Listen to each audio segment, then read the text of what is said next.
Hello दोस्तों, आज की कहानी सिर्फ एक टेक्नोलॉजी की नहीं है।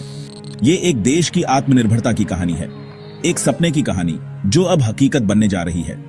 2025 के आखिर तक भारत का पहला मेड इन इंडिया चिप बाजार में आने वाला है, और वो भी 28 से लेकर 90 नैनोमीटर तक की टेक्नोलॉजी के साथ। ये सिर्फ कोई मामूली खबर नहीं है, ये डिजिटल भारत की असली शुरुआत है। लेकिन एक सवाल उठता है, चिप बनाना इतना बड़ा काम क्यों है और ये इतनी देर से क्यों हुआ? चलिए आज इसी की पूरी कहानी समझते हैं, बहुत आसान भाषा में, वैसे ही जैसे आप अपने किसी दोस्त से सुनते हो। सबसे पहले यह समझो कि यह चिप है क्या भला। चिप यानी सेमीकंडक्टर, एक ऐसा छोटा सा टुकड़ा जो दिखने में भले ही छोटा हो, लेकिन इसके बिना आज की दुनिया ठप हो जाएगी। Phone, laptop, car, TV, washing machine से लेकर फाइटर जेट और रॉकेट तक हर जगह चिप का इस्तेमाल होता है। मतलब आपकी जेब में रखा मोबाइल और इस वीडियो को दिखा रहा यूट्यूब सर्वर, दोनों किसी न किसी चिप पर ही चल रहे हैं। अब सोचिए, अगर यह चिप इतनी जरूरी चीज है तो इसे बनाना भी उतना ही कठिन है। पूरी दुनिया में कुछ ही देश हैं जो इस तकनीक को समझते हैं और उस लेवल की मशीनरी रखते हैं, जैसे ताइवान, अमेरिका, दक्षिण कोरिया और जापान। ताइवान की TSMC कंपनी अकेले पूरी दुनिया के 50% से ज्यादा चिप बनाती है, और अब भारत इस दौड़ में कूद चुका है। लेकिन इतनी देर क्यों लगी? कहानी थोड़ी लंबी है पर मजेदार भी। भारत ने 1980 के दशक में ही सेमीकंडक्टर की दुनिया में कदम रखने की कोशिश की थी। ISRO और DRDO जैसे संस्थानों ने छोटी मोटी चिप डिजाइन भी की, लेकिन उस वक्त दो बड़ी दिक्कतें थीं। एक, पैसे की भारी कमी, और दूसरी, टेक्नोलॉजी का एक्सेस न होना। सेमीकंडक्टर बनाना महंगा सौदा है। एक फैब्रिकेशन प्लांट यानी FAB लगाने में हजारों करोड़ रुपए लगते हैं, और फिर मशीनें भी ऐसी चाहिए जो कुछ नैनोमीटर के पैमाने पर काम कर सकें। ये मशीनें ज्यादातर अमेरिका और यूरोप में बनती हैं। भारत के पास न फंड था, न तकनीक, न सपोर्ट, इसलिए यह सपना अधूरा ही रह गया। अब 2022 में भारत सरकार ने सेमीकंडक्टर मिशन लॉन्च किया। इसका मकसद था भारत में चिप मैन्युफैक्चरिंग को बढ़ावा देना। करीब 76,000 करोड़ रुपए का इंसेंटिव पैकेज दिया गया। मतलब अगर कोई कंपनी भारत में चिप बनाएगी तो सरकार उसके खर्च का एक बड़ा हिस्सा देगी। और अब 2025 में इसका पहला रिजल्ट दिखने वाला है।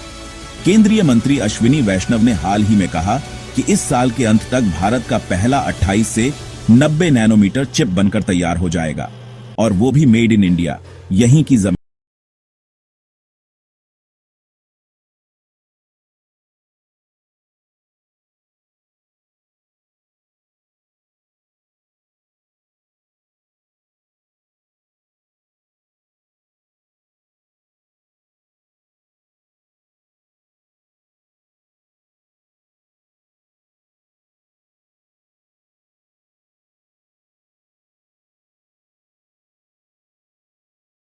की साझेदारी से बन रही है।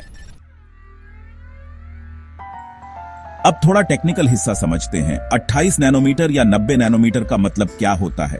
नैनोमीटर यानी nm, ये उस ट्रांजिस्टर की चौड़ाई होती है जो चिप के अंदर होता है। जितना छोटा नैनोमीटर उतना तेज और पावरफुल चिप। आज की सबसे एडवांस चिप्स 3 nm और 5 nm पर चल रही हैं, जो एप्पल और सैमसंग जैसी कंपनियां बना रही हैं।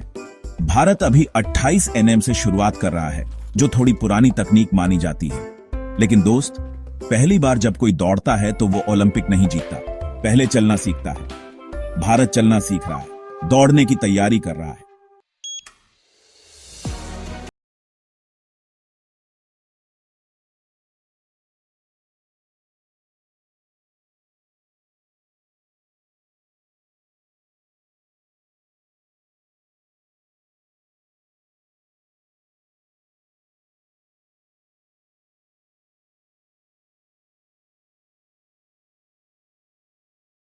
सेमीकंडक्टर मैन्युफैक्चरिंग में टॉप 5 देशों में आ सकता है। लेकिन सब कुछ इतना आसान नहीं है। इस फील्ड में चीन पहले से बहुत आगे है। ताइवान की पकड़ बहुत मजबूत है। भारत को टेक्नोलॉजी अपग्रेड करने होंगे, एक्सपर्ट्स को ट्रेन करना होगा, और समय के साथ साथ छोटी nm वाली चिप्स की तरफ बढ़ना होगा। पर शुरुआत हो चुकी है, और शुरुआत ही सबसे बड़ा कदम होता है। अब सोचिए, एक इंजीनियर जो आईआईटी से निकला है, वो अब विदेश जाने के बजाय भारत में ही कटिंग एज टेक्नोलॉजी पर काम कर सकता है। एक छोटे शहर के कॉलेज में पढ़ रहा स्टूडेंट अब सपने देख सकता है अपने देश में ही गूगल जैसा चिप बना सकने का। यही आत्मनिर्भर भारत का असली मतलब है। तो दोस्त, जब अगली बार तुम अपने फोन को हाथ में लो तो एक बात याद रखना, बहुत जल्द उस फोन के अंदर लगी चिप भी मेड इन इंडिया हो सकती है। और ये सिर्फ एक तकनीकी जीत नहीं है, ये भरोसे की जीत है, मेहनत की जीत है और भारत के आत्मविश्वास की जीत है।